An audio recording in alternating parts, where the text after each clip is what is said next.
ज़्यादा हर्ट हैं, बहुत ज़्यादा दुखी हैं।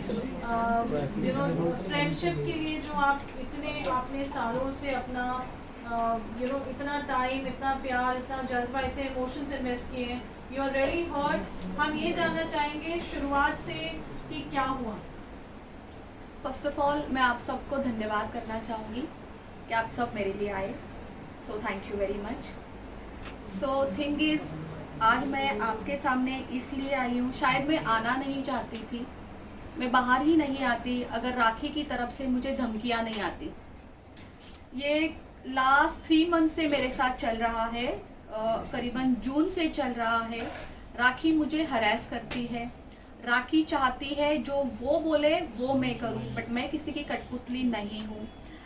19 तारीख की रात को राखी ने मुझे थ्रेट्स किए हैं। राखी का कहना है अगर मैं उसके खिलाफ एक बात भी करूंगी, किसी को जवाब भी दूंगी, या उसको ये डर है, कोई मुंबई में आए हैं उनके फ्रेंड, उनके एक्स हस्बैंड, तो उनका मुझे कॉल आएगा या मैं उनके साथ चली जाऊंगी, उनका वो डर था, उस वजह से उन्होंने मुझे थ्रेट्स किए हैं। और या वो उनके दिल में ही ये बात थी कि राश्री को एक ना एक दिन थ्रेट्स करना ही है, उसको धमकी देनी ही है। तो उन्होंने मुझे इतनी गंदी धमकियां दिलाई है। रात के कुछ 1-1:30 बजे उन्होंने 19 तारीख को मुझे धमकी दी है। तो मैं आपको पढ़ के बताना चाहूंगी कि वो धमकी क्या है। और मैं ओशिवरा पुलिस स्टेशन जाके कंप्लेंट करके आई हूँ, राखी ने मुझे क्या धमकियां दी है। थोड़ा फेस के अरे वो ग्रुप में डाल देंगे, साइड में डाल, आप फेस के थोड़े से side. Subject: complaint against Rakhi Sawant for defaming me and causing threats to me of ruining my business by making false allegations. Sir, I, the above named residing at the above mentioned address, would hereby like to lodge a complaint against Miss Rakhi Sawant for the reason mentioned hereafter. First, I state that since last few days Miss Rakhi Sawant has been causing mental harassment. इतना डर लगने लग गया है ना। एक time पे हम दोस्त हुआ करते थे, इतनी अच्छी दोस्ती निभाई थी मैं उसके लिए एक पिलर बन के खड़ी थी। आप सब लोगों ने देखा है, पूरी जनता ने देखा है, उसका जब एक बुरा टाइम चल रहा था उसका पिलर सिर्फ और सिर्फ ये राश्री मोरे थी। और आज उसी राश्री मोरे को ये वो कह रही है कि अगर तुम मेरे खिलाफ कोई बात करती हो, अगर तुम मेरी बात किसी से भी शेयर करती हो जो उसकी पर्सनल चीज़ें हैं, हालांकि मेरा वो नेचर नहीं है कि मैं किसी की पर्सनल चीज़ें बाहर लेके आऊँ, लेकिन होता है ना, जो चोर होता है उसे डर भी होता है।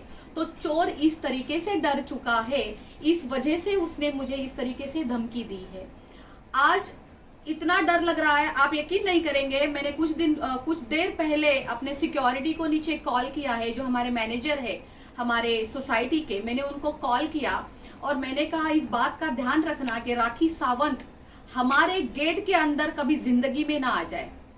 और वही राखी सावंत को मैं हाथ पकड़ के अंदर लेके आती थी। मेरे घर में वो, इस घर में वो 10-10 दिन रही है, उसका मैंने इतना ख्याल रखा है, मेरे साथ रखा है, मैंने उसका एक सिस्टर की तरह, एक मम्मी की तरह ख्याल रखा है, क्योंकि वो, मैं सोचती थी वो अकेली है, उसके पीछे कोई नहीं है। इतना सब कुछ करने के बाद वो ये कर सकती है राखी सावंत। आप सब लोग जानते हैं राखी सावंत कितनी बोल्ड है और वो क्या क्या कर सकती है। तो मुझे वो डर है कि राखी सावंत किसी भी तरीके से मुझे हार्म ना पहुंचाए, इस वजह से आज मैं आप लोगों के सामने हूँ। एक चीज और, नेल आर्ट स्टूडियो जो लोखंडवाला मार्केट में है, मैं पिछले 12 साल से चला रही हूँ। मैंने बहुत मेहनत की है, आप सबको भी पता होगा। आज बिजनेस करना कोई मामूली चीज नहीं है। हमें डे 1 से लेके आज 12 साल तक अगर मैं लोखंडवाला मार्केट में टिकी हूँ तो मैंने कितनी मेहनत की होगी। ना कि ये राखी सावंत ने जो बोला है कि मेरे नेल आर्ट स्टूडियो के अंदर प्रोस्टिट्यूशन होता है। तो राखी सावंत को मैं ये सवाल करना चाहती हूँ, जब तुम रोज 8-8 घंटे मेरे स्टूडियो में आके बैठती थी तो तुम अंदर क्या करती थी राखी सावंत? सर्विस लेती थी या जो तुम बोल रही हो वो करने आती थी वहां पे? एक चीज और, किसी को धमकी देने से पहले आपको पूरी जानकारी रखनी चाहिए। राखी सावंत, जो मेरे स्टूडियो है ना, वो नेल आर्ट स्टूडियो है, ठीक है। वहां पे कोई मसाज नहीं होती है। एक चीज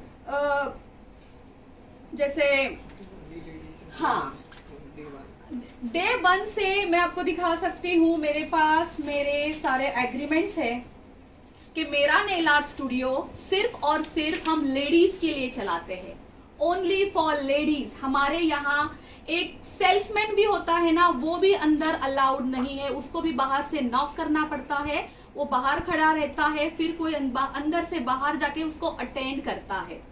कोई एक आदमी तक अंदर नहीं आ सकता है। तो राखी सावंत मैडम जी, आप किसी को धमकियां देने से पहले थोड़ा उसके ऊपर जानकारी तो रखें कि आप बोल क्या रही है। आपको क्या लगता है आप बस ऐसे रातों रात धमकियां दे दोगी और सब कुछ खराब हो जाएगा, बर्बाद हो जाएगा, जैसा आपका नेचर है, जैसा आपने हमेशा किया है। आपको पता है किसी के ऊपर किस तरीके से एलिगेशन लगाने हैं, किसके ऊपर धमकी देनी है, किसको बर्बाद करना है, किसका कैरेक्टर खराब करना है, आप बहुत अच्छे से जानती है। आज मैं राखी सावंत की, जब इतने सालों से मेरी और राखी की 8 साल से दोस्ती है, 8 साल से जब मैं राखी की दोस्त थी तब तो मैं बहुत अच्छी थी, तब तो मैं कोई ये प्रोस्टिट्यूशन वाले काम नहीं करती थी। और आज सडनली मैं ये सारी चीजें करती हूँ क्योंकि राखी सावंत से मैं अलग हो चुकी हूँ लास्ट 3 मंथ से। आप जो चाहे बोलेंगे, आपने पहले क्यों नहीं ये मुद्दा उठाया, क्यों नहीं उठाया, आज क्यों उठा रही हो? आपके पास प्रूफ क्या है राखी सावंत? मैं सबके सामने, पूरे जनता के सामने, पूरे मीडिया के सामने आपसे प्रूफ मांगती हूँ कि नेल आर्ट स्टूडियो में ऐसे कोई भी इनलीगल एक्टिविटीज होती है। आप प्लीज मुझे लाके प्रूफ दीजिए, वरना मैं भी आपके ऊपर झूठे एलिगेशन लगा सकती हूँ जैसे आप लगाती हो। लेकिन मैं आपको एक बात कहना चाहती हूँ, ये सब ना मेरे क्लास में नहीं है। हम किसी के लिए गलत बोले, हालांकि हमें बहुत कुछ किसी के बारे में पता होने के बावजूद भी हमारे ऐसे संस्कार नहीं है, हमारे ऐसे क्लास नहीं है कि हम किसी के प्रति कुछ 2 शब्द भी गलत बोले। राजा क्या हुआ कि फिर एक बार आपको यहाँ पर हाजिर होना पड़ा?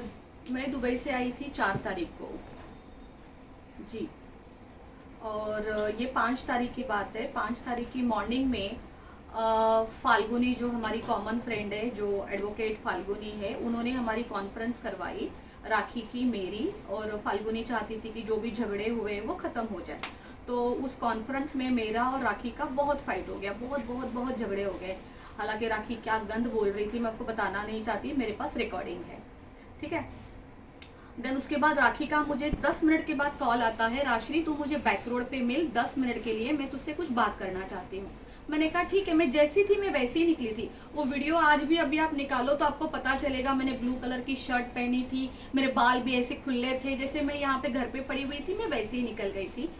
मैं वहां पे जाके देखती हूँ तो इतने सारे मीडिया है वहां पे, मतलब मेरे लिए तो शॉकिंग था सब कुछ। एंड वहां पे वाहिद जी भी थे, वहां पे फाल्गुनी लेट आई थी, वन ऑफ माय फ्रेंड वो भी वहां पे थे। तो वहां जाके मुझे पता चलता है ओ ये तो पैचअप है, और वो भी जो मुझसे जबरदस्ती करवाया जा रहा है। अगर आप वो वीडियोस निकालो तो उसमें आपको सीधा सीधा पता चलेगा कि मैं अपना मुंह भी नहीं खोल रही थी, मैं एकदम साइलेंट थी। मैं कह रही थी मुझे कुछ नहीं बोलना है।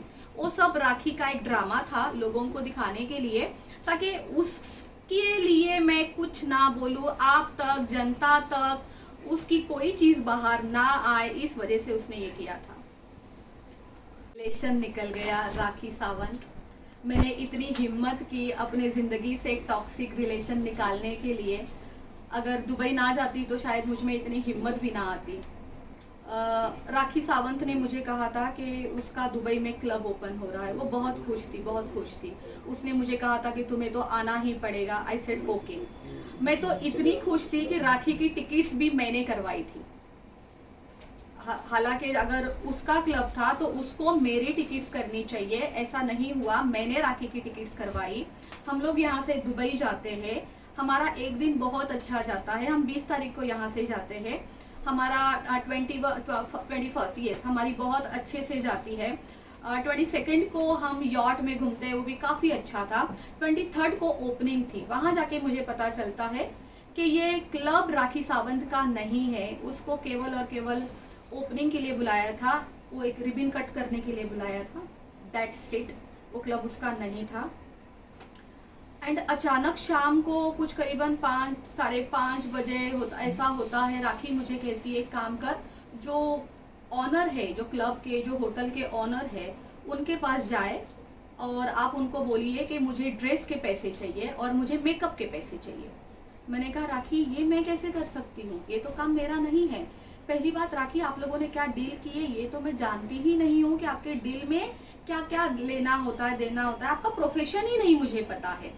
मैं तो एक काम करके, मेहनत करके, कमा के खाने वाली लड़की हूँ, मुझे क्या पता है कैसे इनोग्रेशन के लिए बुलाया जाता है, क्या डील्स होती है, मैं कुछ नहीं जानती हूँ, जीरो नॉलेज है मुझे सबकी।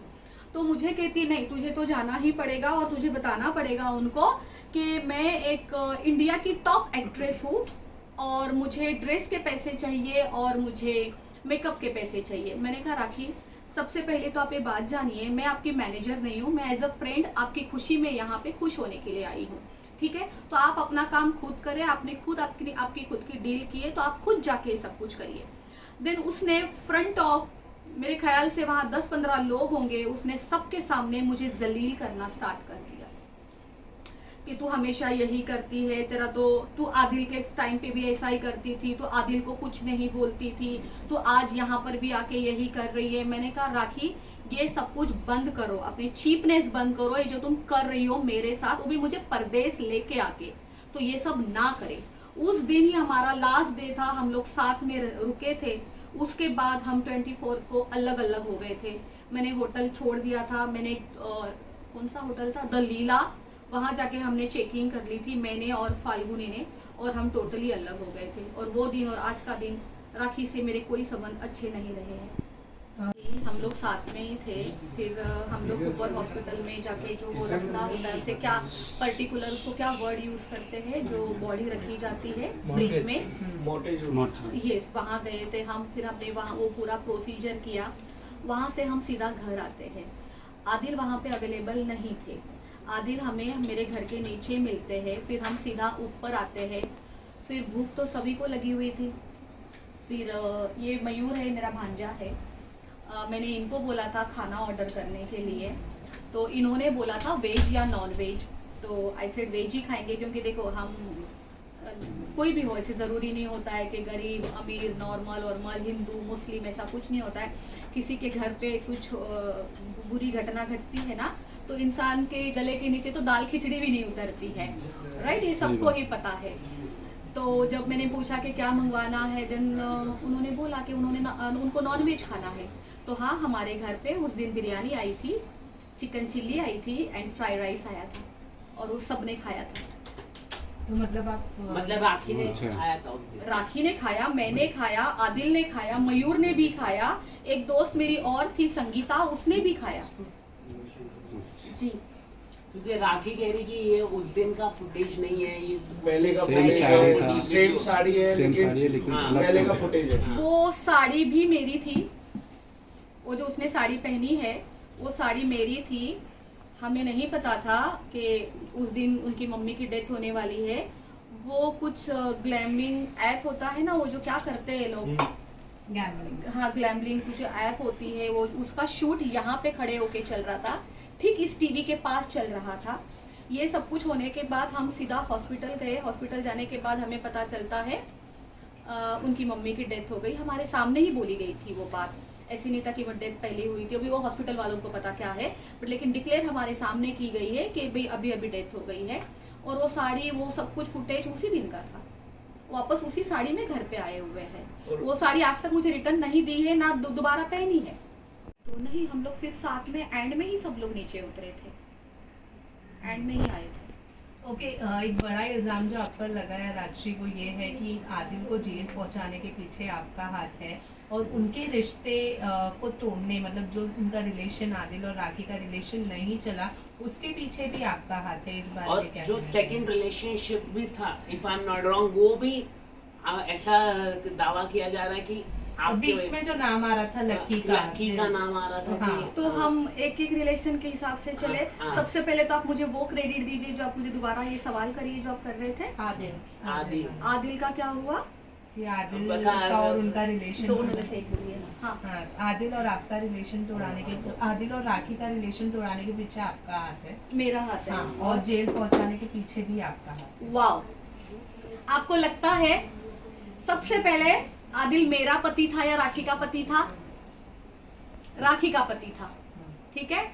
खुद का रिश्ता निभ नहीं रहा था, रोज के झगड़े में तंग आ गई थी। हालांकि तक मैंने आदिल को और राखी को बोल दिया था कि तुम दोनों के झगड़े से मैं तंग हो गई हूँ, मैं तुम दोनों को छोड़ के चली जाऊंगी। कभी मुझे तुम्हें समझाना पड़ता है, कभी मुझे राखी को समझाना पड़ता है। तो मैं आप सबको एक चीज कहना चाहूंगी, लास्ट में एंड में राखी का और आदिल के जो जितने अच्छे रिश्ते चल रहे थे, साथ में मिलते थे या वक्त गुजारते थे, तो केवल और केवल मेरे वजह से चलता था वो।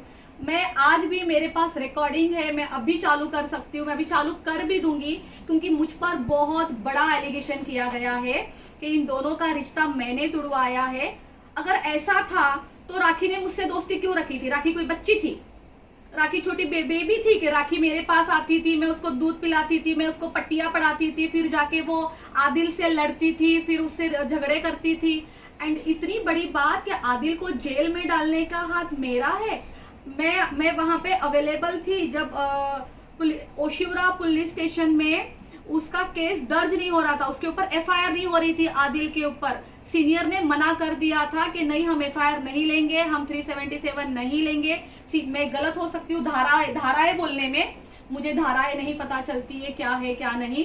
जब सीनियर नहीं ले रहे थे धाराएं, तो ये यहाँ वहां पे पागल हो गई थी, नाचने लग गई थी, रोने लग गई थी। इतना बड़ा एक्टिंग स्टार्ट कर दिया, ड्रामा जैसे कि उसको हमेशा आता है। एंड देन वो एडवोकेट के ऊपर चिल्लाने लगी थी कि तू खड़ी होके कर क्या रही है यहाँ पे, तू कर। उसने इतना हरास किया था सबको, और मैं आदिल को डालूंगी जेल में? मेरा और आदिल का प्रॉब्लम ही क्या है? आप अभी के अभी आदिल को कॉल करें, मैं करती हूँ आदिल को फोन और मैं पूछती हूँ कि मेरे और उसमें कभी जाति दुश्मनी हुई ही नहीं है, मैं क्यों करूंगी? मैं आदिल को भाई बोलती थी।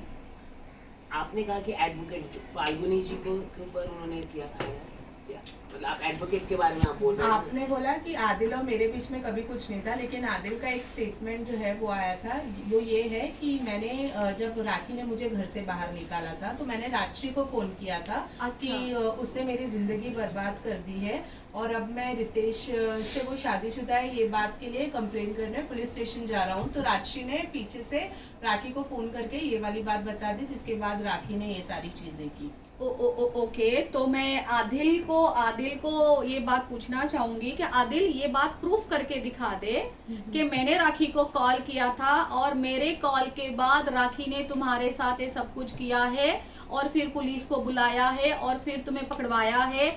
सबसे पहले ये प्रूफ करके दिखा दो।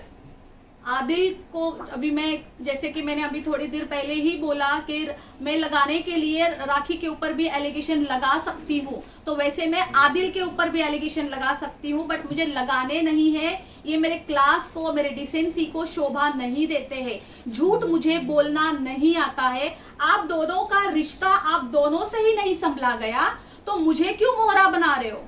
लगता राखी ने मुझे डे 1 से मोहरा बनाया था। ये आज आप जो मुझे ये क्वेश्चन कर रहे साधमा, ये चीजें मैंने बाहर से भी सुनी है कि मैंने इन दोनों के बीच में बहुत झगड़े लगवाए हैं। राखी सरासर झूठ बोल रही है। राखी को प्रॉब्लम है, राखी बीमार है। सबसे पहले मैं एक बात बताना चाहती हूँ जनता को, देश की जनता को, राखी बीमार है, राखी को प्रॉब्लम है। राखी विजुअलाइज करती है कि अभी मैं क्या करूं, अभी मैं किसका नाम डालूं, तो वो क्या करती है, स्टोरी बना लेती। जो वो चीजें खुद करती है, खुद को साइड रखती है, फिर वो सोचती है अभी मैं क्या करूं, किसको डालूं, तो उसको मैं दिखती हूँ, राश्री सामने नजर आती है, फिर वो राश्री को बीच में डालती है। राखी बीमार है, देश की जनता को भी ये बात पता है। तो राखी को है ना, गेट वेल सुन के मैसेज भेजिए ताकि वो जल्द से जल्द ठीक हो जाए।